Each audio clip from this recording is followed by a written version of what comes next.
સ્વાગત છે તમારું જયશ્રીસ કિચનમાં। તો આજે આપણે બનાવીશું એકદમ નવા મસાલા સાથે ભરેલા મરચાં।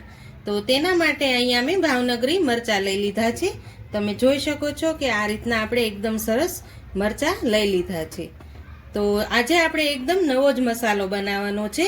તો તમે મારા વિડીયોને સ્કીપ કર્યા વગર જોજો, જેથી તમને ખ્યાલ આવશે કે આપણે નવો મસાલો કઈ રીતે બનાવવાનો છે।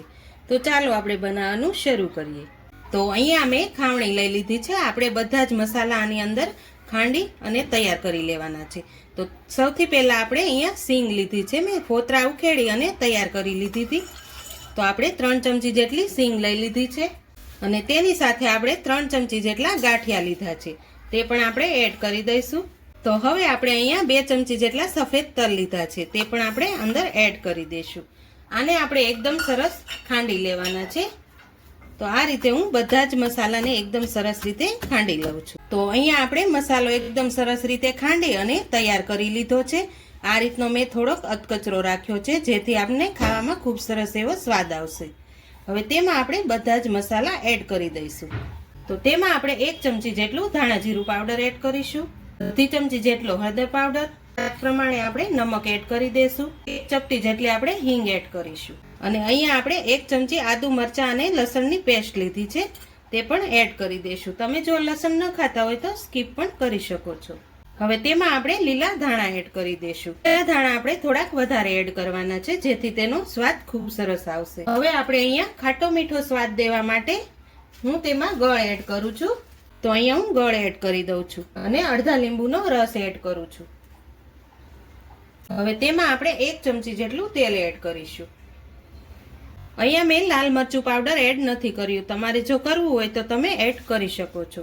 હવે આપણે આ મસાલાને એકદમ સરસ રીતે મિક્સ કરી લઈશું। તમે જો આ રીતે એકવાર નવા મસાલા સાથે ભરેલા મરચાં બનાવશો ને, તો ખાવામાં ખૂબ સરસ એવો સ્વાદ આવશે અને ટેસ્ટ પણ ખૂબ સરસ એવો આવશે। તો આ રીતે આપણે બધા જ મસાલાને એકદમ સરસ રીતે મિક્સ કરી લેવાના છે। તો અહીંયા આપણો મસાલો એકદમ સરસ રીતે બની અને તૈયાર થઈ ગયો છે।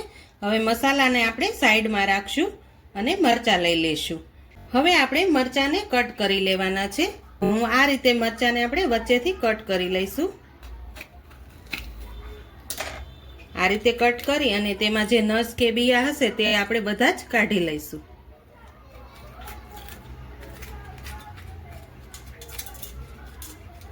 તો આ રીતે આપણે એકદમ અંદરથી સરસ ચોખ્ખા કરી લઈશું અને બીજા તો હવે આપણે આ રીતે બધા જ મરચાંનું કટિંગ કરી અને બિયા કાઢી લેવાના છે। તો હવે આપણે બધા જ મરચાંનું કટિંગ કરી લઈશું। તો અહીંયા આપણે બધા જ મરચાંને કટિંગ કરી અને નસ અને બિયા કાઢી લીધા છે। હવે આપણે તેમાં મસાલો ભરી લઈશું। તો હવે આપણે અહીંયા મસાલો સાઈડમાં લઈ લઈશું। તો આ રીતે આપણે મસાલો ભરવાનો છે।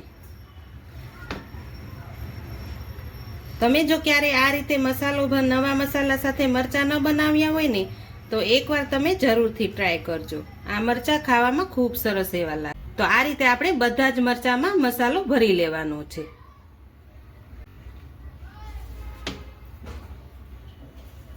તો અહીંયા આપણે બધા જ મરચાંને મસાલો ભરી અને તૈયાર કરી લીધા છે। તમે જોઈ શકો છો કે એકદમ સરસ એવા મરચાં ભરી અને તૈયાર થઈ ગયા છે। આ રીતે જ આપણે મરચાંને એકદમ સરસ રીતે પૂરતો મસાલો ભરી અને તૈયાર કરવાના છે। તો અહીંયા મેં એક પેન લઈ લીધું છે। હવે તેમાં આપણે 1 ચમચી જેટલું તેલ એડ કરીશું। મરચાંને આપણે તળી લેશું। તો આ રીતે આપણું તેલ ગરમ થાય પછી આપણે તેની અંદર મરચાં એડ કરી દઈશું। તો અહીંયા આપણું તેલ પણ એકદમ સરસ ગરમ થઈ ગયું છે। હવે તેની અંદર આપણે મરચાં એડ કરી દઈશું। તો આ રીતે આપણે બધા જ મરચાંને એકદમ સરસ રીતે ફ્રાય કરી લેવાના છે। તમે જો એકવાર આ રીતે મરચાં બનાવી લીધા ને, તો તમે વારંવાર મરચાં બનાવવાનું પસંદ કરો। તો અહીંયા હવે આપણે મરચાંને થોડા થોડા પલટાવી લેવાના છે, જેથી બધા જ સરસ રીતે શેકાઈ જાય। જો આ રીતે આપણે તેને ફોટ આવે તેવા આપણે તળી લેવાના છે। તો આ રીતે હું બધા જ મરચાંને પલટાવી લઈશ। તો અહીંયા આપણા મરચાં એકદમ સરસ રીતે સતળાઈ ગયા છે। હવે તેમાં આપણે થોડોક મસાલો વધ્યો છે, તે થોડોક આપણે ઉપરથી એડ કરી દઈશું આ રીતે।